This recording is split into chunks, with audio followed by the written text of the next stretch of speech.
so precious and it's so delicate. Love. Without love, you don't have either of the other two. The leadership stance that you take in your life, though, I think is directly correlated to the amount of love you have in your life.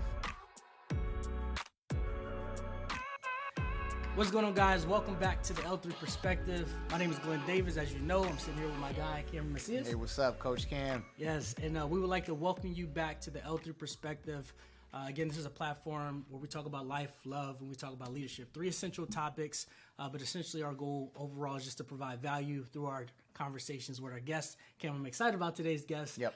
Guys, don't forget to like, love, subscribe, share, and all of that. Appreciate you guys' continued support. And so, Cam, what's up, brother? What up, though? So today we have a buddy of mine, Curtis Lancaster. I thought it was integral that he come on the podcast. So we connected a couple years ago when I first crossed over to the Air National Guard. Both, business-oriented minded folks, and we connected via, Facebook because we were doing kind of the same job in the military. And, I saw immediately that he had a knack for business and real estate and just thinking outside the box. And that's kind of where I was at as well. And so, through COVID, through everything, he has prospered. And I thought it would be great to have him on so you guys could hear about his story and what he's doing out in Florida, him and his wife, him and his company, his dope commercial. And so anyways, Curtis, what's good, bro? We appreciate you blessing the podcast today. How are you? I'm great, man. Thank you guys for having me. Much appreciated. Thank you for the intro, man. Appreciate that, man. Of course. So if you wouldn't mind, tell the folks a little bit about you, man. What you do, where you come from, all that. Okay. So a little bit about me. I am originally from Brooklyn, New York. I live here in Atlanta, Georgia now, and basically I joined the Air Force back in 2003. Straight out of Brooklyn, straight out of high school. And originally joined, I wanted to be in the FBI. That was my original goal, So I said, you know what, I was too young at the time, 17. So I said, let me get out of here, get out of Brooklyn, keep myself out of trouble. And let me join the Air Force. Didn't know specifically I was going to join the Air Force. I just went to one of those recruiting offices that were put into floor, and Air Force was the first door. The Air Force recruiter was there. He was from Brooklyn as well. Oh, that's good. He was there. Yeah.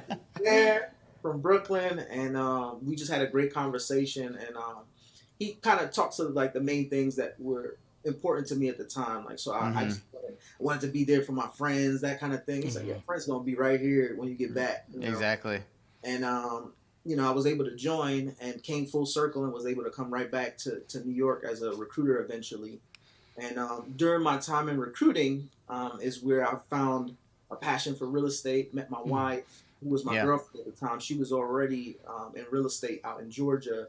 Okay. And, so transition, I got stationed out in Atlanta and still in recruiting, and I was able to get my license as soon as I got out here. Yeah. And Nice. just use all those skills that I learned in recruiting because, sales heavy.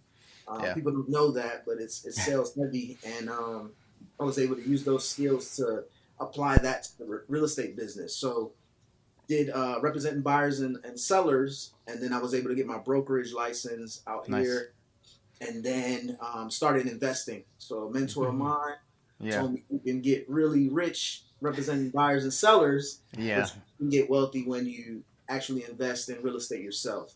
Exactly. I changed my mindset and started to become an investor, and so invested in long-term rentals out here. Yeah.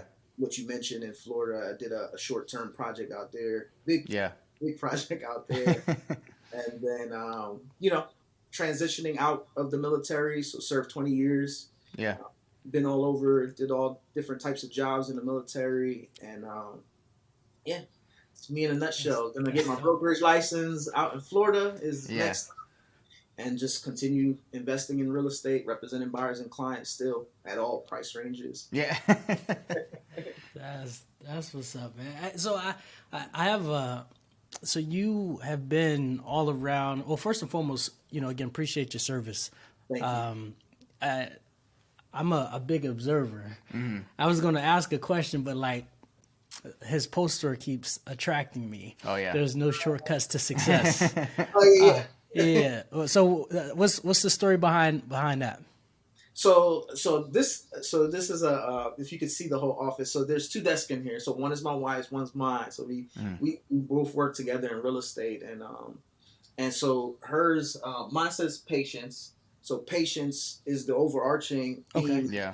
There's no shortcuts to success. Mm-hmm.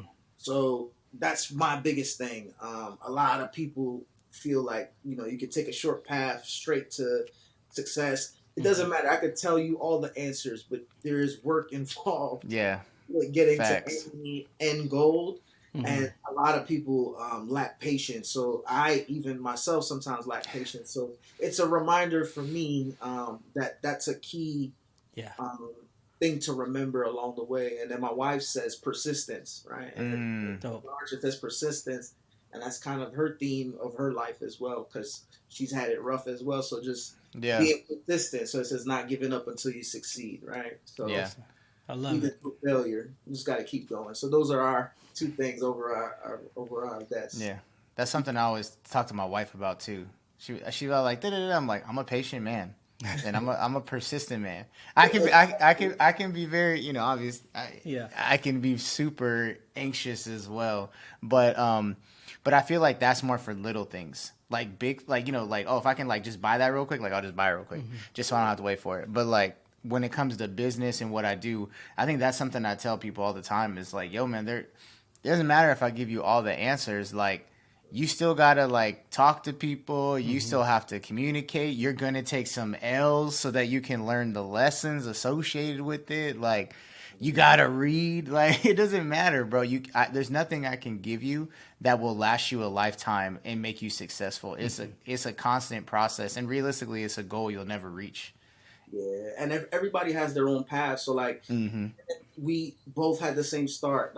It's not going to end up the same for both of us because everybody has their own path, own lessons, own journey, and that's the important piece along the way. Yeah, and their own perspective too. I was just talking to a group of people the other day, and we were talking about how you can have two individuals looking at the same thing, but one will see the obstacles that's standing in the front of them to get to the thing that they want, and the other one will just go and get the thing that they want.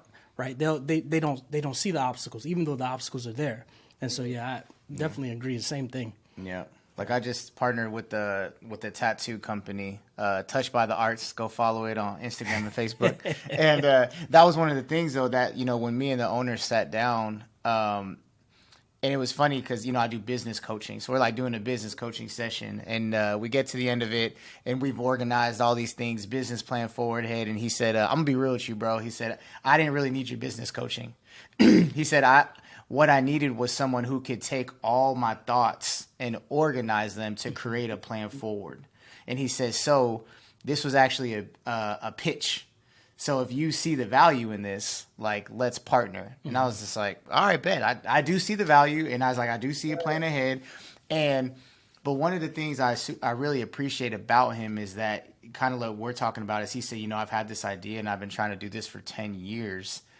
And I couldn't because I'm not a businessman. I am a talented, awarded tattoo artist, but I don't do business. So what I need is someone who understands how I operate, appreciates tattoos, but can take my business to a whole nother level, right? And that's what it's. But a lot of it was I didn't see obstacles. As we were writing stuff on the board, he's like, not once did you ever say, "Well, we can't do that," or how are we even going to manage that? You literally created all you talked about was we're gonna. And I was just like, bruh, you can't think about the obstacles. You can only think about there's going to be obstacles. We all know that. But if you concentrate on them, it just gives them more power. Yeah, I think so what you said, that's a huge part of the mindset of how I approach business. And I want to credit recruiting for that because it's always how can we do this? Not it's never a no. It's for sure. How can I figure this out? There's always a solution. It's just I need to sit and focus on the solution versus the problem. Yeah. I think that's taken me far in business as well. So yeah, definitely. So I know you had mentioned that when you first met your wife, who was then your girlfriend, she was into real estate. Yeah. So with you serving and kind of kind of being around real estate, where was it that got you interested to wanting to get licensed to then become an investor? So, so actually, what happened is, so while she was doing her continuing education, so you have to have a certain number of hours continuing education Yeah. as your license. And so she went up to the brokerage to do a course up there to do her continuing education. And they told her that at the time they were pitching a vet to rep program. Okay. So what the program was is that they'd pay for all of your licensing fees and all of your fees for a whole entire year, get you started with business cards, signs, and all that kind of stuff. So I had already had interest in seeing her doing real estate to begin Yeah. with, as we were friends, and then we started dating. And then when she brought that home as like, oh look, this is a program that my brokerage is doing. Yeah. That was it. I was like, when is the earliest date to start? I was trying to find that too, like, because you told me Yeah. about it. You sent it to me. It was like, Cam, look into this. Yeah. So also another plug is Wounded Warriors actually trying to do a program right now. My wife just got done with her real estate program, and they pay for the whole program, and they're paying for her license. I don't know if they pay for business cards and all that, but but they at least got her. Well, but they at least got that part of it. So like, especially for the veterans, like there are ways. Yeah, that's huge, man. The broker, he basically came up with the program because he knew that we had a lot of the skills that are needed to go ahead and be successful in the business. Because a lot of people become agents, and I'd say 9 out of 10 fall out of the business within the first year. So whoever survives after that, it's a numbers game for brokers. They want to get as many people through the program as possible. So the high success rate for military, because we have those foundational skills needed in business. For sure. Have you seen an increase in more veterans jumping into the real estate game, like just since you've been in? Oh yeah. Right off the bat, the answer is yes. I think because they see other veterans doing it, I think there is an influence there in that, especially while they're in still. A lot of retired, especially recruiters, I've seen. I'm about to say that's our jam right there. They have those skills already. I've seen a lot of retired recruiters become real estate agents and become successful at it. So it's just the skills that we need in recruiting, lead generation. Just the different lead generating tactics that we use in recruiting. It's the same exact thing. You're not necessarily selling a person like, hey, look at this beautiful house. Yeah.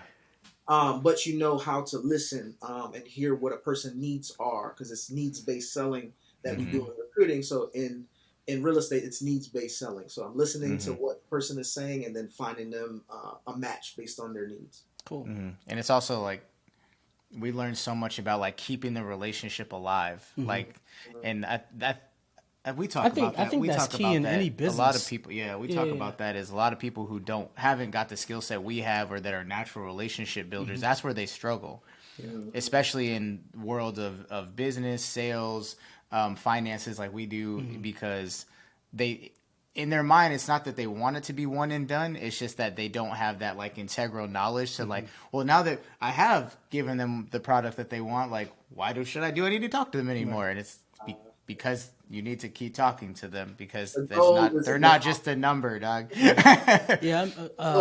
Follow up for sure. Exactly. And that's one of the things that we really train our agency on when it comes to like not just the sales process, but within that process, like, we're very client centric, right? And so we want you to build a relationship with them. Like, we're not telling you to become best friends with them. Yeah. There's a difference as far as being able to build that relationship. And I think one of the things that I learned in the military, switching over from security forces to personnel, is, how important customer service is in any business, right? Whether you're directly into sales, whether you're in whatever industry, even protecting, FBI, you mentioned FBI, you're right? There's still a certain level of essential customer service, right? And I remember reading a book, the CEO of Chick-fil-A at the time, there was a book written on him, and the whole book was based off of, their values and the principles based off of the customer service principles.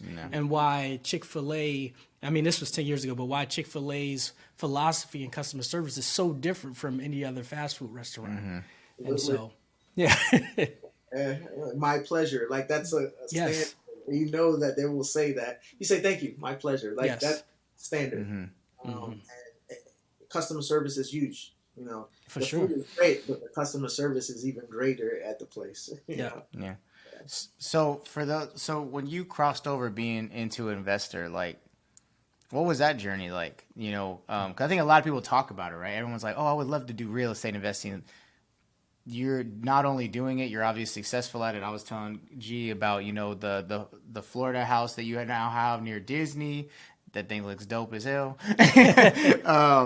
So like, what was that process like? Like, how did you choose? How did you not choose? What was the funding, if you don't mind talking about it? Like, yeah.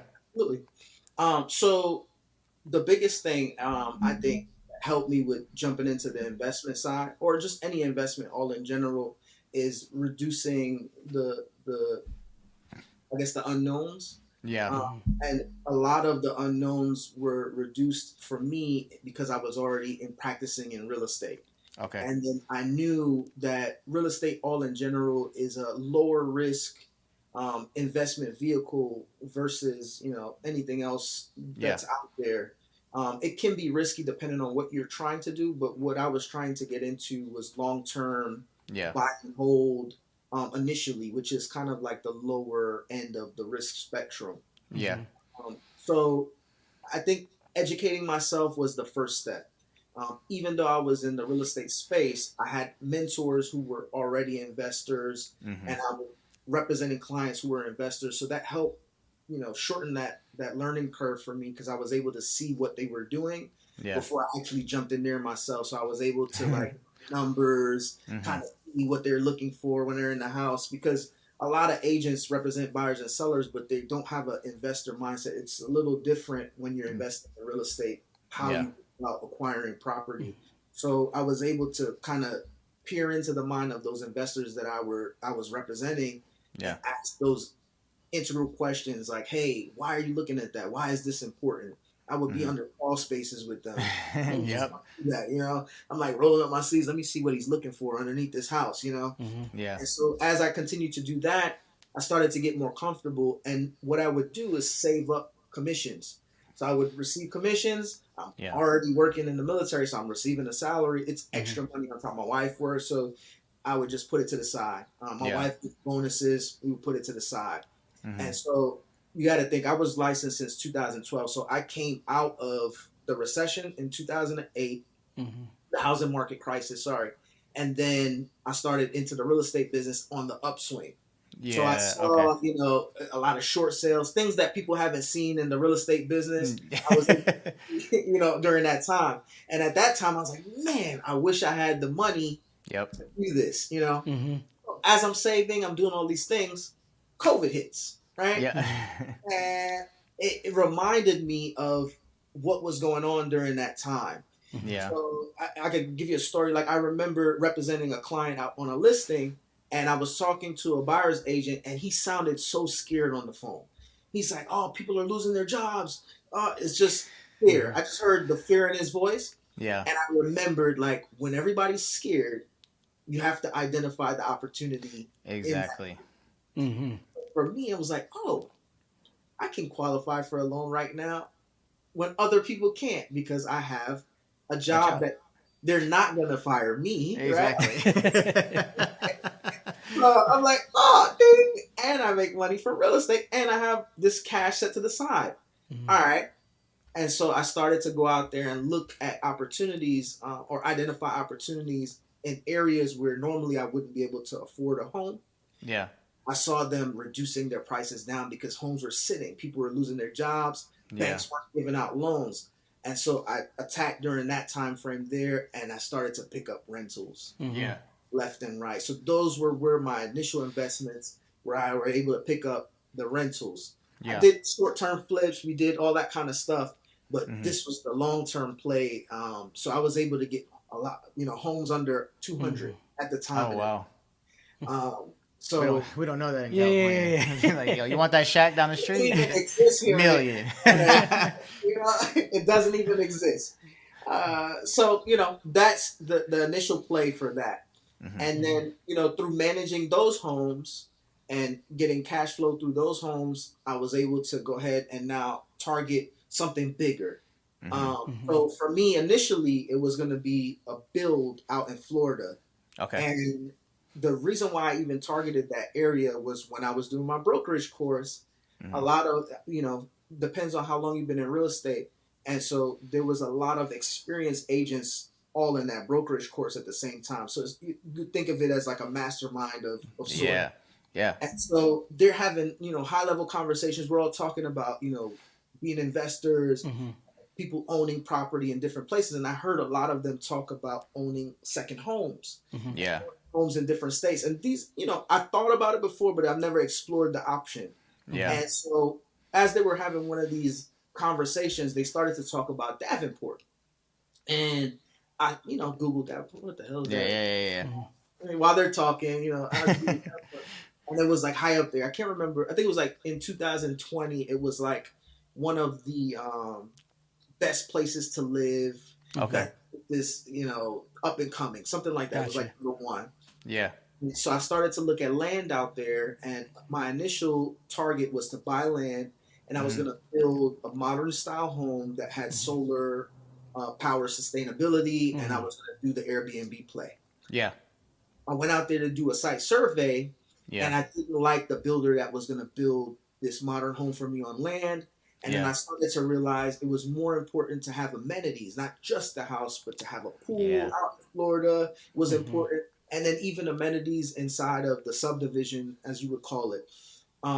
So I actually stayed in a subdivision called Champions Gate while I was there. Yeah. One of these big homes. So I took the family, I made it a trip, but I went out there to do my education.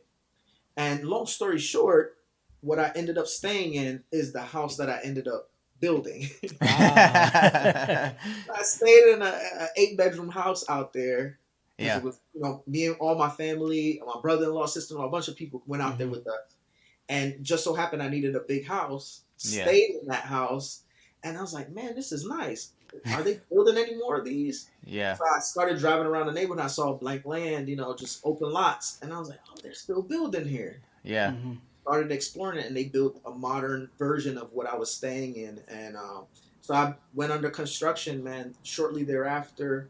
And when it comes to financing, because I lived in Georgia, I didn't have to do the 20% down investment loan because I classified it as a second home.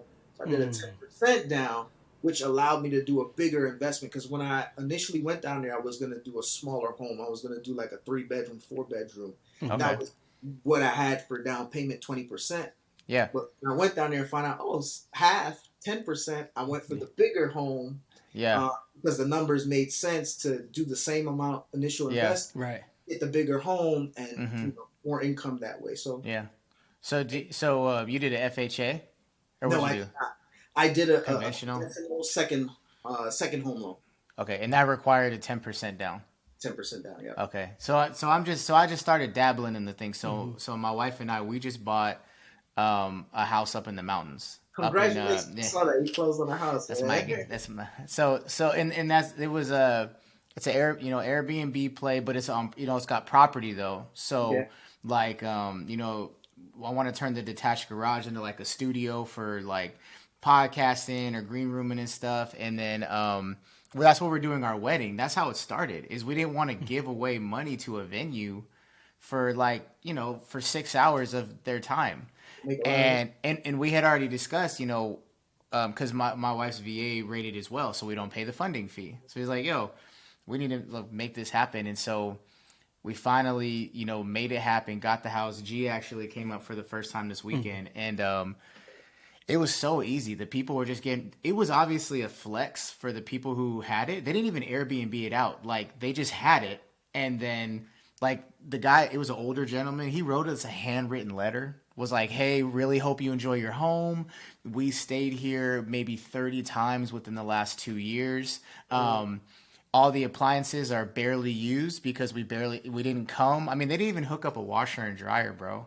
Wow. But it was completely renovated, and it wasn't, and it was nice too because it wasn't a manufactured home. It was actually built in the mountains. So it's dope, man. And so but that's what we're dabbling in now. So now we're like, okay, what's the next step? Like, what can we use the property for to enjoy but make money on? And furthermore, what can we do as far as further investments? Either out of state, in state, all those types of things. Yeah, man. Definitely. So that 10% was like key because I wouldn't been able to do such a big home, Yeah. at that time, and you know, being a second home classification, you don't have to stay in the house for like a whole year and all Yeah. this stuff. As long as you stay there throughout the year, Yeah. home, and then I can rent it out, comfortably within Yeah. the rules, without any issues. So I have a property management team that rents it out short term for me, Yeah. and then I block it the times that I want to be out there and enjoy it with my family. Yeah. And, That's what's up.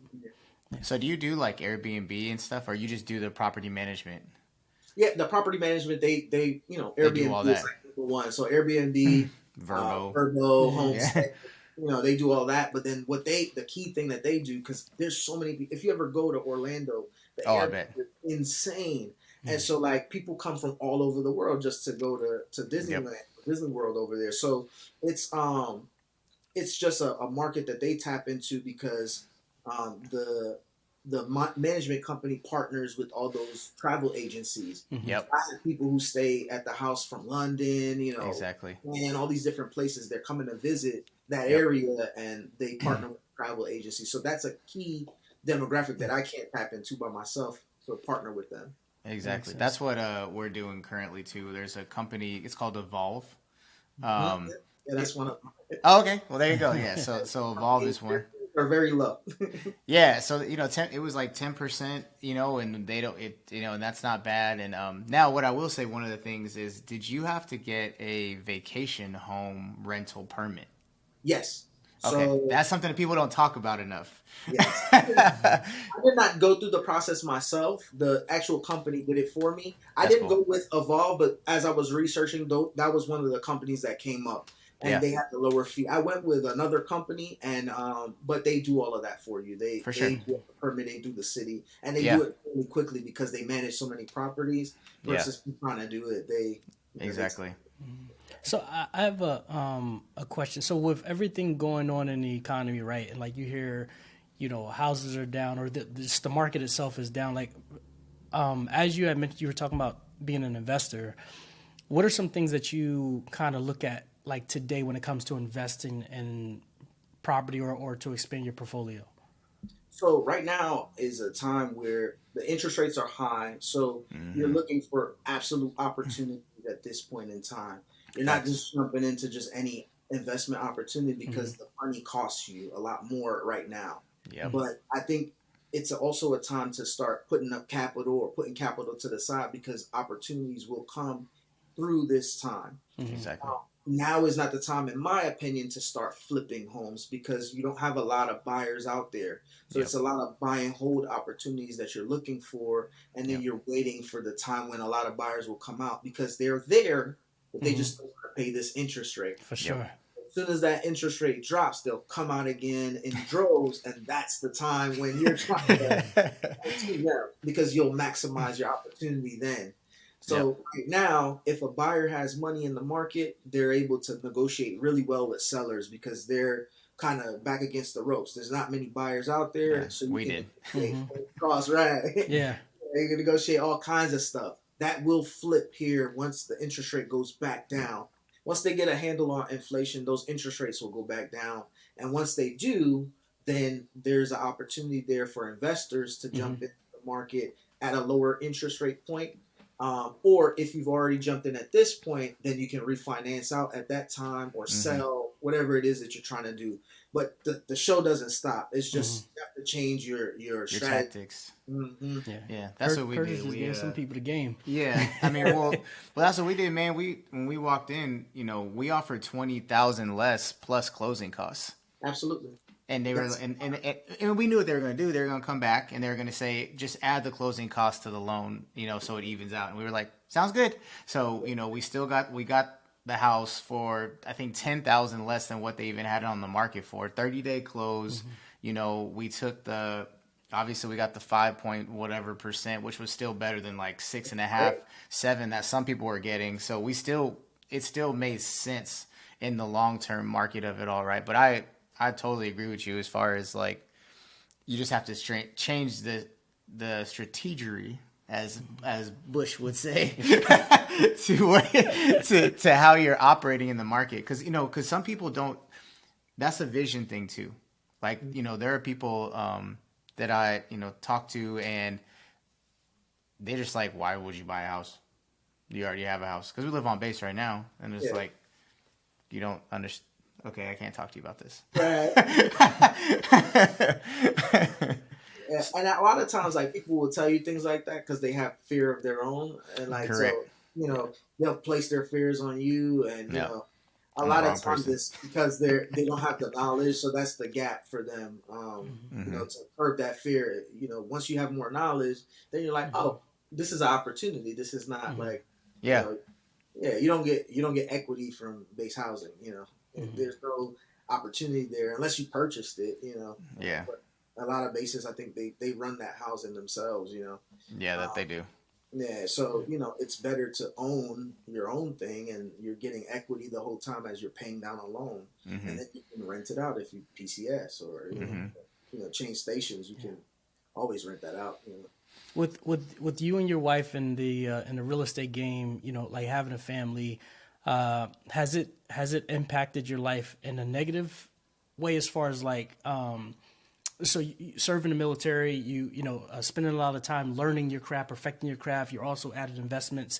Your wife's in the game as well. Like, does all of that, obviously all of that plays a role in life, but for you, has that been a challenge as far as the counterbalance of it all? Absolutely. I think the addition of kids is kind of like where things started to shift. So like, initially when it's just me and her, super easy to get it done. She's in sales as well. So she is a vice president of sales. And so we both have the sales background. We're talking about the same things. We know, we got trained in professional selling skills. She's doing that same type of training. So it's easy at that point. We're both on the same accord. We're able to juggle that better. We're able to juggle personal life, because you still got to keep the spark with each other. Right. For sure. For one kid, right? No sleep. You're doing this on less sleep. Our some people are blessed with kids that sleep through the night hours. Unfortunately, Yeah. I feel you. So trying to operate on no sleep and then juggling schedules. We ended up at that point. That's when we got a shared calendar. So like that helped.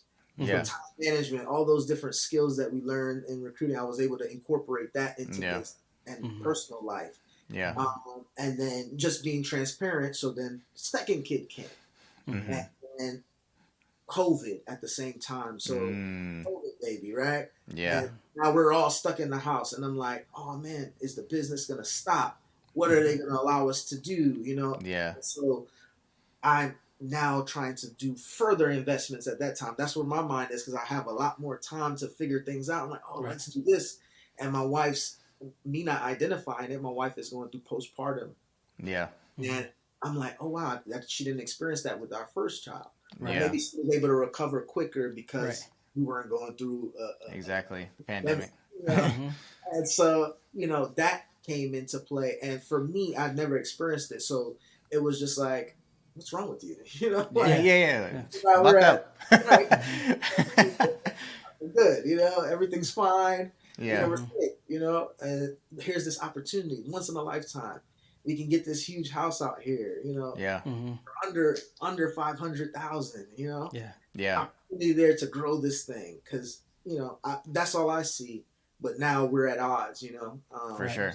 Time in our marriage, so I had to refocus and say, you know what, I need to focus on my family. Although we're doing this over here, I need to check in with my wife, make sure she's good. Yeah.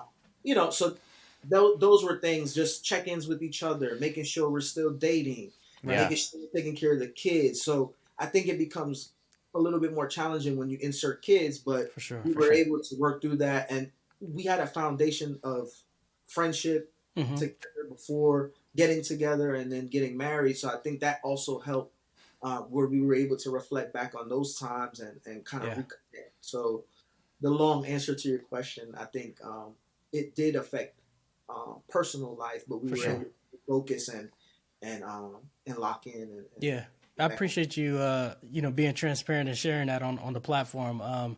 Because a lot of people, especially during COVID, they were at each other's necks. People in relationship, Yeah. divorce rate was already high, just Yeah. skyrocketed a little higher, and so salute to you for you and the missus kind of pushing through that. You know what I mean, and continuing on and keeping the main thing the main thing. So Absolutely. He likes that phrase. The main thing. The main thing. yeah, Because people will tell you the good stuff, but they never tell you the for sure. challenges, and they Yeah. are always going to be challenges. Trust me. So if you work through that, keep your eye on the end goal and Mhm. Yeah. why you got into something. Like that's huge for us. Like what's our why? What's the reason? Mm-hmm. Uh, and it's bigger than us. Then we're going to be able to push through those things. Yeah. Yeah, that's what me and my wife we talk about a lot. Is like I think I check in with her probably almost every day on what we're doing because she's kind of like you and your we're kind of like you and your wife. She was in sales before she ever joined. She's in the reserves now, but Oh wow. before she worked 24-hour fitness, worked at a Comcast call center, so she's like done all of it. So it's kind of I will say it's nice, and I'm sure you feel the same way that when you talk to your significant other about like sales and marketing, you can like not to say that most people don't have something to add, but they have something to add to the conversation. It makes it easier because I know a lot of us recruiters, we go home and we talk about it, and our spouses sometimes just like, I don't give a shit about how many leads you talked to this week, and so and so. Uh, yeah, I don't care about your lead cards, bro. And so it's nice, but we have those talks like we just dropped an account because I was like, hey, are we realistically going to be able to give this customer, granted it was nice because we're in the very early stages. So before anything's really been done, we can be like, hey, you know what? Like commitments have actually kind of changed. Unfortunately, like we can't do these things for you. And Yeah. so, but it's like that check-in, right? And it's important for us too. Cause like we have 5 kids in my house. Whoa. So between my 3 kids, her 2 kids, granted mine are only here 50% of the time, but there's still a lot there. There's schedules and things like that. And so I appreciate the like, hey, you got to check in like with one another. Cause I think we have that conversation a lot where I'm like, hey, I'm not mad that this happened, but this could have been averted if we just communicated like, hey, I'm going to come home and I can't do nothing because I have a report due. That's okay. I totally understand that. But if you're coming home and that hasn't been expressed to me, then I expect that like you're going to be home. Right. And vice versa. I'll tell you, hey, when you get home, I need you to take over because I got meetings for the next 2 hours. I can't just like wait for you to walk through the door and be like, oh, by the way, you got all these 5 kids, homie. Make it happen. By the way, they're hungry. This mother.